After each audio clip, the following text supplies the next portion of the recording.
So here we are today. We've already been doing some firewood processing here at the Woodyard. Figured we'd go ahead and show you kind of a little bit about our setup here. So we have a Range Road firewood processor with the Range Road Live Deck, the RR103.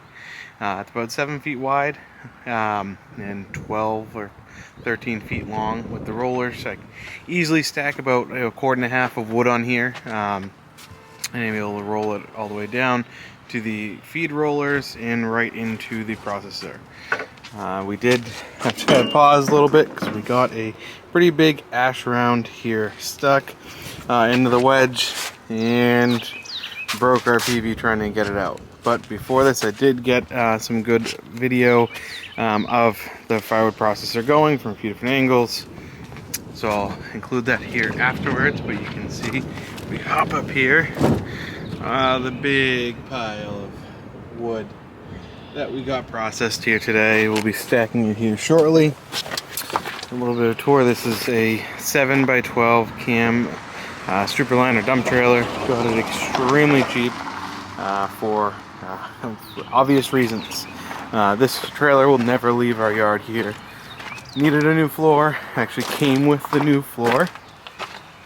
So I got that put in. Bought this trailer for a total of about $800 is what I ended up paying for it. Came with the title and everything, so couldn't beat that deal. That's what we got processed today. Probably about half to 3/4 of a cord, maybe even a full cord. But here's the backside. This is kind of where all the rejected rounds go, or anything that has bugs in it. Weird, ugly pieces.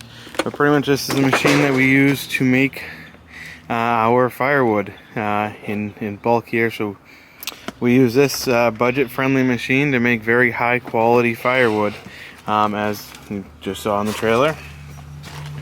Has this built-in conveyor belt. So the wood, you load it on the deck, feeds in, has a saw, cuts it, goes through the splitter. We do a lot of resplitting, again, as you'll see. Goes up the conveyor and right into the trailer. And then from the trailer, we will go ahead and stack it into IPC totes, which I'll show you a few over here in just a second, kind of give you a little impromptu tour of the Woodyard. On the processor, we use this, I use this Milwaukee M18 top handle chainsaw. It's got a 14-inch bar on it. This thing is awesome. You don't need to start up a chainsaw, every single time. I wouldn't use electric for everything, but it does have its place, and in this situation, it is perfect. So if we walk down here, that's where I sharpen my chainsaws here on this. Walk down here, kind of like I said, a little impromptu tour. We had a big order of white oak 14-foot 3x6s for a bridge project up in New Hampshire. These are all the cutoffs. We do some custom milling orders from one of the sawmills that we haul logs to, and this is all the cutoffs from it, which will turn into white oak firewood. All 100% white oak here. I'll cut it into firewood, into kindling. The firewood will all be put aside separately for smokers. People use it for cooking barbecue, people use it cooking pizza, whatever it may be. That way it's specific, dedicated white oak, and we do try to separate the species as much as possible. This here is our bucking station, where we will cut pine or oak saw logs to length to bring to the sawmill. We go down here, we have a little bit of the processor wood that we have, a little bit of hardwood, all the wood that I think is good enough to go in the processor. And then we have some pine for the processor. It takes up to 16-inch diameter logs. Sometimes we do press it a little bit bigger. The sweet spot is anywhere from 8 to 12 inches. So we go down here, we'll have some saw logs, both pine and oak, maple, ash, kind of you name it. We got a little bit of everything here. Now we're getting into the main section of all the pine saw logs.